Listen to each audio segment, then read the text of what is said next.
শুধু দর্শক, আমরা জাতীয় প্রেস ক্লাবের সামনে বিশেষ কিছু নেতাদের সাক্ষাৎ গ্রহণ করে থাকি।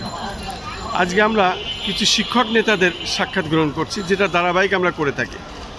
অধ্যক্ষ মিজানুর রহমান ভূঁইয়া, এই অধ্যক্ষ মিজানুর রহমান ভূঁইয়া দীর্ঘদিন উনি শিক্ষকদের সাথে আন্দোলন সংগ্রাম করেন এবং এখনও উনি জাতীয় প্রেস ক্লাবের সামনে শিক্ষকদের যে আন্দোলন সংগ্রাম চলছে সেটারও উনি সমন্বয়ক হিসেবে কাজ করছেন, আমরা দেখতে পাচ্ছি। আজ পর্যন্ত আপনারা কতদিন এখানে আছেন এবং আপনাদের অবস্থা কোন পর্যায়ে, রাষ্ট্রের সাথে আপনাদের যোগাযোগ কোন পর্যায়ে হয়েছে, আপনারা কি মনে করেন যে এই সরকারের আমলে আপনাদের দাবি পূরণ হবে, এবং পূরণ যদি না হয় কি করবেন? আপনার নাম, পরিচয়, ডেজিগনেশন দিয়ে একটু বলেন। আউযুবিল্লাহি মিনাশ শাইতানির রাজিম, বিসমিল্লাহির রহমানির রহিম। আপনাকে অসংখ্য ধন্যবাদ।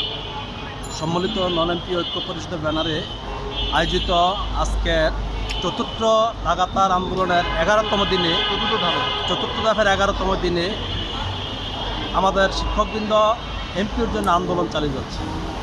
এই আন্দোলন আজকের না, দীর্ঘদিন ধরে আন্দোলন করে যাচ্ছেন। সমগ্র বাংলাদেশের নন এমপি ও শিক্ষা প্রতিষ্ঠানগুলোকে এমপিভুক্তি করার লক্ষ্যে আমরা এই আন্দোলন চালিয়ে যাচ্ছি। অত্যন্ত দুঃখের বিষয়, বিগত দিনে আমাদের অনেক প্রতিষ্ঠান যোগ্যতা থাকা সত্ত্বেও সরকার এমপিভুক্ত করে নাই। আমাদের একটা দাবি ছিল যে স্বীকৃতিপ্রাপ্ত প্রতিষ্ঠানগুলোকে এমপিভুক্ত করে দিতে হবে।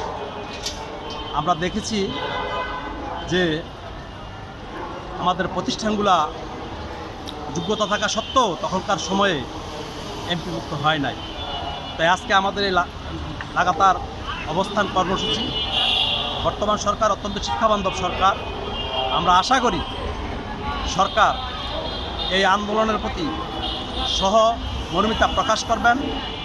আমাদের প্রধান সমন্বয়ক অধ্যক্ষ সেলিম মিয়া থেকে শুরু করে কেন্দ্রীয় সমন্বয়কবৃন্দ, সমগ্র বাংলাদেশের বিভিন্ন জেলা থেকে আগত অধ্যক্ষ মহোদয়, প্রধান শিক্ষক মহোদয়, সুপার মহোদয় থেকে শুরু করে সকল সম্মানিত শিক্ষকবৃন্দকে আমরা আন্তরিকভাবে ধন্যবাদ জানাচ্ছি।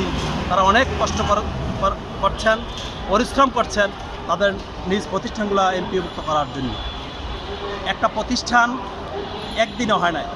আজকে আমরা দেখছি সমগ্র বাংলাদেশের প্রত্যন্ত অঞ্চলে বিভিন্ন প্রতিষ্ঠান 5 বছর, 10 বছর, 15 বছর, 20 বছর এরকম সময় অতিবাহিত হয়ে যাচ্ছে, কিন্তু দুঃখের বিষয়ে প্রতিষ্ঠানগুলো এমপিভুক্তি হয় নাই।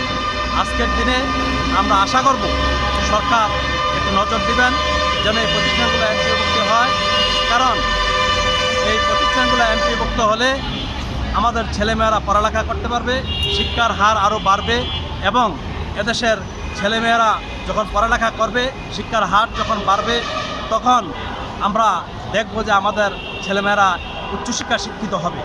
তাই আমরা যারা আজকে আন্দোলনে অংশগ্রহণ করছেন সকলকে আন্তরিকভাবে তাদেরকে ধন্যবাদ জানাচ্ছি, যেন আপনারা আপনাদের অধিকার আদায়ের জন্য আপনারা সোচ্চার আছেন। আমাদের আন্দোলন সরকারের বিরুদ্ধে নয়। আমরা চাচ্ছি আমাদের প্রতিষ্ঠানগুলো যেন অচিরে এমপিভুক্তি হয়। দীর্ঘদিন ধরে আমরা এই আন্দোলন চালিয়ে যাচ্ছি। তো আজকের দিনে আমরা অত্যন্ত আশাবাদী যে সরকার সমগ্র প্রতিষ্ঠানগুলো এমপিভুক্তি করবেন। আমরা আজকেও মন্ত্রণালয়ে যোগাযোগ হয়েছে এবং শিক্ষামন্ত্রী মহোদয় থেকে শুরু করে বলেছেন যে আমরা ব্যবস্থা করবেন ওনারা।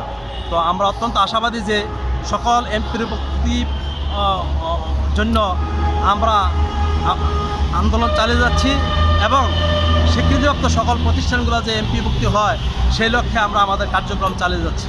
নেতৃবৃন্দ বিভিন্ন জায়গায় কার্যক্রম অংশগ্রহণ করছেন। গতকালকে রাত্রেও মাননীয় শিক্ষা মন্ত্রীর সাথে দেখা করেছেন এবং আমাদের অধ্যক্ষ সেলিম মিয়া থেকে শুরু করে বিভিন্ন শিক্ষক নেতার সাথে যোগাযোগ রক্ষা করছেন এবং আমাদের মহাসচিব মহোদয় মির্জা ফখরুল ইসলাম মহোদয়ের বাসায় আমাদের নেতৃবৃন্দ গিয়েছেন। উনি অত্যন্ত আন্তরিকতার সহিত এই শিক্ষা প্রতিষ্ঠানগুলোকে এমপিভুক্ত করার লক্ষ্যে উনি সহমত এবং সহমর্মিতা প্রকাশ করেছেন।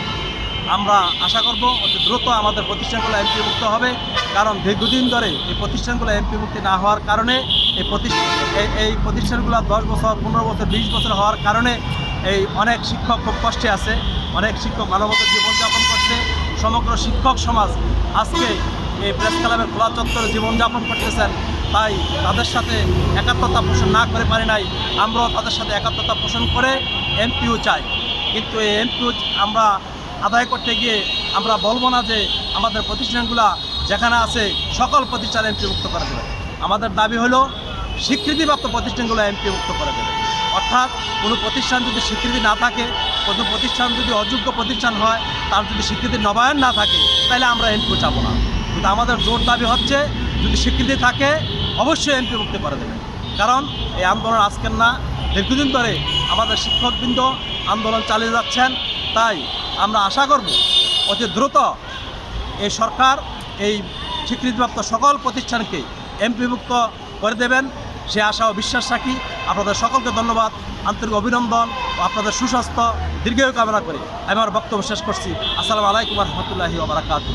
এই সংক্ষিপ্ত সাক্ষাৎ দেওয়ার জন্য আমাদের চ্যানেলগুলোর পক্ষ থেকে আপনাকে অনেক অনেক ধন্যবাদ। আপনাদেরকে অসংখ্য ধন্যবাদ।